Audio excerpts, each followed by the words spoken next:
Welcome once again, my friends, and thank you for stopping by to listen to an old storyteller. Today we have a series of stories by Hans Christian Andersen from the Snow Queen.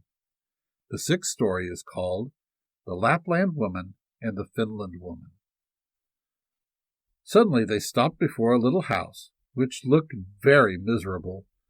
The roof reached to the ground, and the door was so low that the family were obliged to creep upon their stomachs when they went in or out. Nobody was at home except an old Lapland woman who was dressing fish by the light of an oil lamp, and the reindeer told her the whole of Gerda's history, but first of all his own, for that seemed to him of much greater importance. Gerda was so chilled that she could not speak. "Poor thing," said the Lapland woman, "you have far to run still. You have more than 100 miles to go before you get to Finland. There the Snow Queen has her country house and burns blue lights every evening. I will give you a few words from me, which I will write on a dried haberdine, for paper I have none. This you can take with you to the Finland woman, and she will be able to give you more information than I can." When Gerda had warmed herself and had eaten and drunk, the Lapland woman wrote a few words on a dried haberdine, begged Gerda to take care of them, put her on the reindeer, bound her fast, and away sprang the animal. "Za! Za!" was heard again in the air. The most charming blue lights burned the whole night in the sky, and at last they came to Finland. They knocked at the chimney of the Finland woman, for as to a door, she had none. There was such a heat inside that the Finland woman herself went about almost naked. She was diminutive and dirty. She immediately loosened little Gerda's clothes, pulled off her thick gloves and boots, for otherwise the heat would have been too great, and after laying a piece of ice on the reindeer's head, read what was written on the fish skin. She read it 3 times. She then knew it by heart, so she put the fish into the cupboard, for it might very well be eaten, and she never threw anything away. Then the reindeer related his own story first, and afterwards that of little Gerda, and the Finland woman winked her eyes, but said nothing. "You are so clever," said the reindeer. "You can, I know, twist all the winds of the world together in a knot.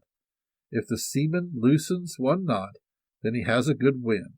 If a second, then it blows pretty stiffly.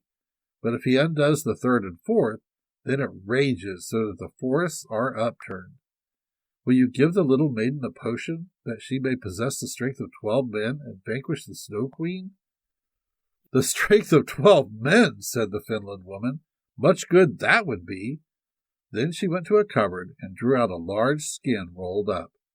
When she had unrolled it, strange characters were to be seen written thereon, and the Finland woman read at such a rate that the perspiration trickled down her forehead.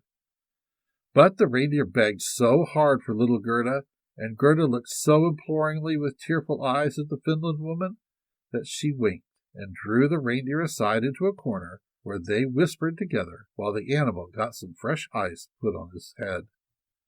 "'Tis true little Kay is at the Snow Queen's, and finds everything there quite to his taste, and he thinks it is the very best place in the world. But the reason of that is he has a splinter of glass in his eye, and in his heart. These must be got out first, otherwise he will never go back to mankind, and the Snow Queen will retain his power over him. But you can give little Gerda nothing to take which will endue her with power over the whole? I can give her no more power than what she already has.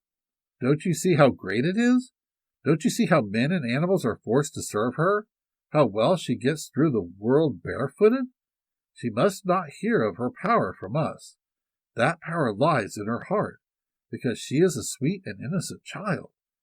If she cannot get to the Snow Queen by herself and rid little Kay of the glass, we cannot help her. 2 miles hence the garden of the Snow Queen begins. Thither you may carry the little girl. Set her down by the large bush with red berries, standing in the snow, but don't stay talking, but hasten back as fast as possible." And now the Finland woman placed little Gerda on the reindeer's back, and off he ran with all imaginable speed.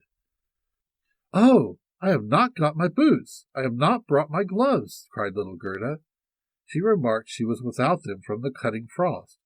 But the reindeer dared not stand still. On he ran till he came to the great bush with the red berries, and there he set Gerda down, kissed her mouth, while large bright tears flowed from the animal's eyes, and then back he went as fast as possible.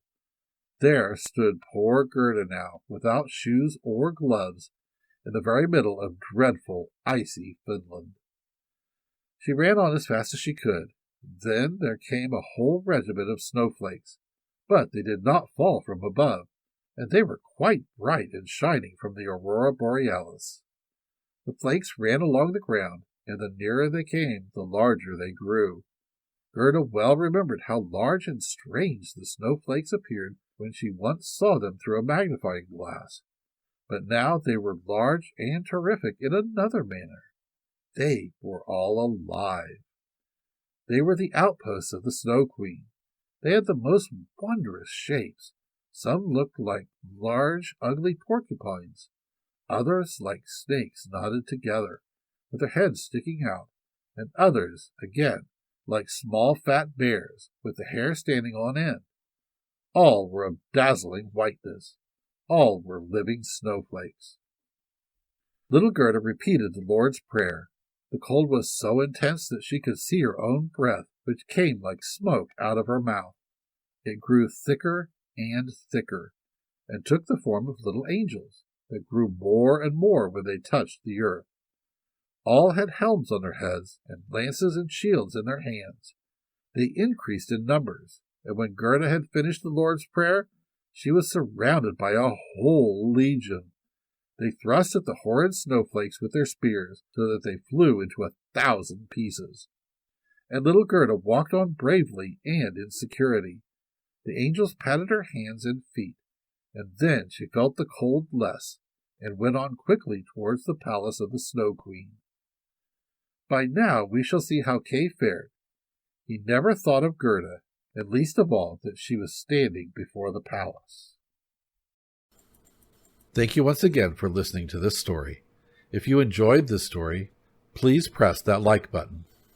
Also, please help an old storyteller out by subscribing to my channel. The next story will be posted in a few days, so until then, may your story continue to be a good one.